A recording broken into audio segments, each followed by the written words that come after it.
تین سے مراد یہ ہے، یعنی جو مال انسان کے کام آئے گا وہ صرف تین ہے، ان کے علاوہ سب دوسروں کے کام آتے ہیں. یعنی کہ ایک مال وہ ہوتا ہے جو بندہ خرچ کرتا ہے، پہن لیتا ہے اور آگے کے لیے دے کر جمع کر دیتا ہے. ایک روایت کا خلاصہ ہے، ہمارے آقا صلی اللہ تعالی علیہ وسلم اپنے دولت خانے پر تشریف لائے تو عائشہ صدیقہ طاہرہ زائدہ رضی اللہ تعالی عنہ سے فلاں چیز کے متعلق دریافت کیا، غالباً گوشت تھا. ارشاد فرمایا عائشہ اس چیز کا کیا ہوا؟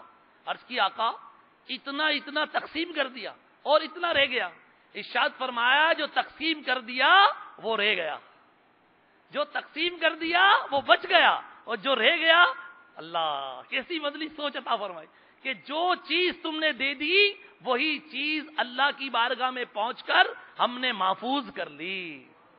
حضرت سیدنا عبداللہ ابن مسعود رضی اللہ تعالی عنہ سے مروی ہے، فرمایا نبی پاک صلی اللہ تعالی علیہ وآلہ وسلم نے تم میں سے کسے اپنے وارث کا مال اپنے مال سے زیادہ پیارا ہے؟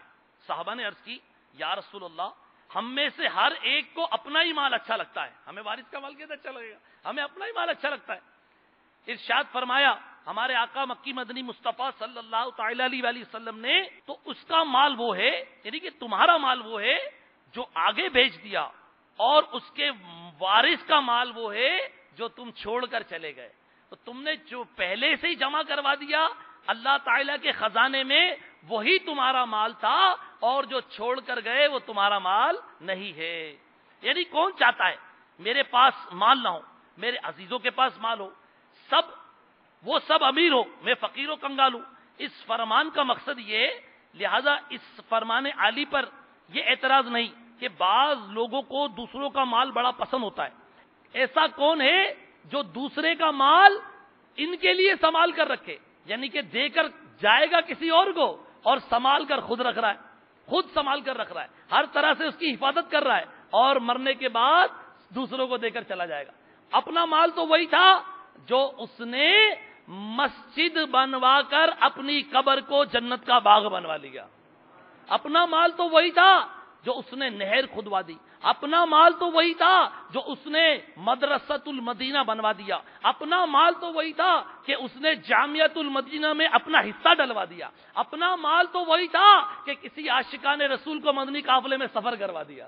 یہ وہ مال تھا جو اس نے سیو کر لیا، اس نے محفوظ کر لیا. اور جو چھوڑ کر چلا گیا، اگر اس کے عزیز و اقربا، اس کی اولاد نیک ہے اور اس کا مال صحیح جگہ خرچ کرے تو اس کے لیے کچھ بچت کے راستے، اور اگر وہ مال گناہ کے کام میں خرچ کرنے والی ہو گئی تو وہی مال اس کے لیے قبر میں، حشر میں عذاب کا باعث بھی بن سکتا ہے، کہ اس مال کی وجہ سے اس کی گرفت ہو سکتی ہے. میٹھے میٹھے اسلامی بھائیو، جو اللہ کی راہ میں خرچ کرتے ہیں اور اپنی کمائی کا ایک حصہ رب کائنات عز و جل کی رضا کے لیے، اچھے اچھے کاموں کے لیے نکالنے کا ذہن رکھتے ہیں، اور اس نیت کے ساتھ زندگی گزارتے ہیں کہ میں کسب حلال پر جو جا رہا ہوں اس سے میرا مقصود یہ، صلو علی الحبیب صلی اللہ علیہ وسلم.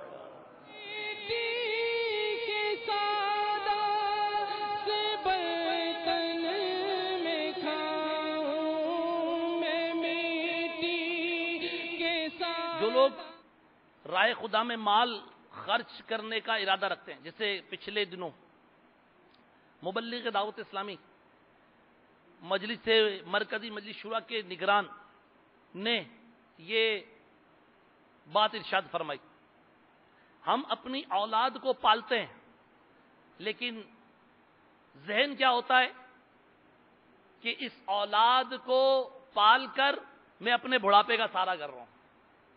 میری اولاد جوان ہوگی، بیٹے کی خواہش زیادہ اس لیے بھی ہم رکھتے ہیں کہ بیٹا دکان سنبھال لے گا، کاروبار سنبھال لے گا، میں بوڑھا ہو جاؤں گا مجھے خرچی دے گا. ہم میں سے کون ہے جو اپنی اولاد کی پرورش اس لیے کرتا ہے کہ میرا رب اور میرے آقا مجھ سے راضی ہو جائیں، اللہ اس کا رسول مجھ سے راضی ہو جائے. میں اپنی اولاد کی پرورش اس لیے کر رہا ہوں کہ یہ حافظ قرآن بن کر میرے لیے جنت کا سامان کر دے. میں اپنی بچی سے پیار اس لیے کر رہا ہوں کہ نبی پاک صلی اللہ تعالی علیہ وآلہ وسلم نے ارشاد فرمایا کہ بچیوں کو شفقت اور پیار زیادہ دیا کرو، بچیوں سے محبت کیا کرو. اپنے بچوں کے مقابلے میں بچوں کو مقدم رکھنے کا علماء نے حکم دیا، بچیوں سے پیار کرے. تو میرے میٹھے میٹھے اسلامی بھائیوں، ان کی شریعت کے مطابق تربیت کرے، اور جب وہ نکاح کے قابل ہو جائیں ان کا نکاح کر دے. اللہ تعالیٰ اس بندہ مومن سے خوش ہو جاتا ہے. تو اس کی نیت کیا؟ یہاں تو بچی ہو جائے تو موڈ آف ہو جاتا ہے، بچیاں زیادہ ہو تو لوگ ناراض ہو جاتے ہیں اور طرح طرح کی باتیں کرتے ہیں، لڑکے پسند ہوتے ہیں. تو ہماری نیت کیا؟ تو مال کمانے میں بھی نیت، رزق حلال کمانے میں نیت ہونی چاہیے. کوئی بھی کام کرے اس میں اگر نیت محمود ہوگی تو انشاءاللہ بیڑا پار ہو جائے گا. نیت صاف ہوگی تو منزل آسان ہو جائے گی، اور نیت صاف نہیں ہوگی، نیت میں خطرہ ہوگا تو جھولی میں پتھر آئیں گے. نیت صاف ہوتی منزل آسان ہو جاتی. آئیے ایک ایسے ہی نیک بندے کا واقعہ سنتے ہیں کہ جو اپنا مال اللہ تعالی کی راہ میں خرچ کرنے کا ذہن رکھتا تھا اور خرچ کیا کرتا تھا. چنانچہ حدیث مبارکہ میں دعوت اسلامی کے اشاعتی ادارے مکتبۃ المدینہ کی مطبوعہ ضیاء صدقات صفحہ نمبر 215 پر ہے. حضرت سیدنا ابو ہریرہ رضی اللہ تعالی عنہ سے مروی ہے، فرماتے نبی پاک صلی اللہ تعالی علیہ وسلم نے ارشاد فرمایا، ایک شخص کسی زمین کے جنگل میں تھا، اس نے بادل میں آواز سنی، فلاں کے باغ کو سیراب کر، فلاں کے باغ کو سیراب کر. یہ بادل ایک طرف چل دیا اور پتھریلی زمین پر پانی برسایا. نالیوں میں سے ایک نالی نے یہ سارا پانی جمع کر لیا. تب یہ شخص اس پانی کے پیچھے چل دیا، میں دیکھوں یہ پانی جاتا کہاں ہے. سبحان اللہ. کیا دیکھتا ہوں، ایک شخص اپنے باغ میں کھڑا ہوا ہے. دیکھیے جنہیں اپنے رب کی ذات پر بھروسہ ہوتا ہے کیسی غیبی اللہ تعالی مدد فرماتا ہے.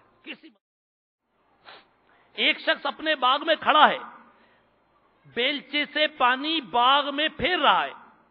اس سے پوچھا، اے اللہ کے بندے تیرا نام کیا ہے؟ وہ بولا فلاں، یعنی وہی میرا نام ہے جو اس نے بادل میں سنا تھا. اس نے پوچھا، اے اللہ کے بندے تو میرا نام کیوں پوچھتا ہے؟ تو بولا کہ میں نے تیرے نام کو بادل میں سنا تھا جس کا یہ پانی ہے. ایک آواز سنی تھی کہ کوئی تیرا نام لے کر کہہ رہا تھا کہ فلاں کے باغ کو سیراب کر دو. اے بندے خدا تو ایسی کون سی نیکی کرتا ہے؟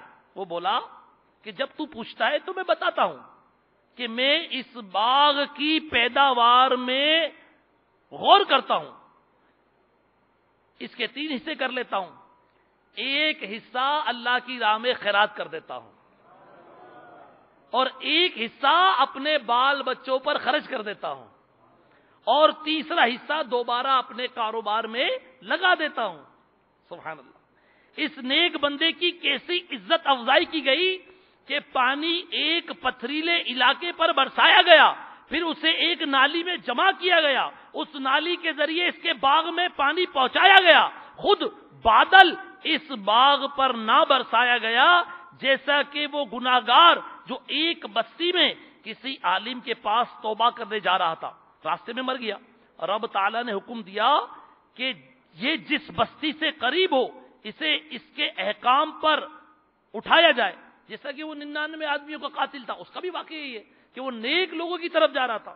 تو میرے میٹھے میٹھے اسلامی بھائیوں غور فرمائیے کہ جو اللہ تعالیٰ کی راہ میں خرچ کرنے کا ذہن رکھتے تو ان پر اللہ کی کیسی رحمتوں کی بارشیں ہوتی ہے.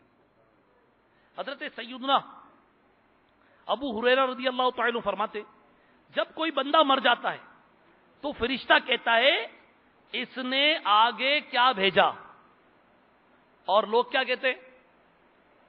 اس نے پیچھے کیا چھوڑا. جب کوئی کسی کے جنازے میں آتا ہے تو ہم اور آپ دیکھتے ہیں کہ رشتہ داروں میں کیا بات ہوتی ہے، یار پیچھے کیا چھوڑ کر گیا، اور فرشتہ کیا کہتا ہے؟ اس نے آگے کیا بھیجا، اور لوگ کہتے ہیں اس نے پیچھے کیا چھوڑا.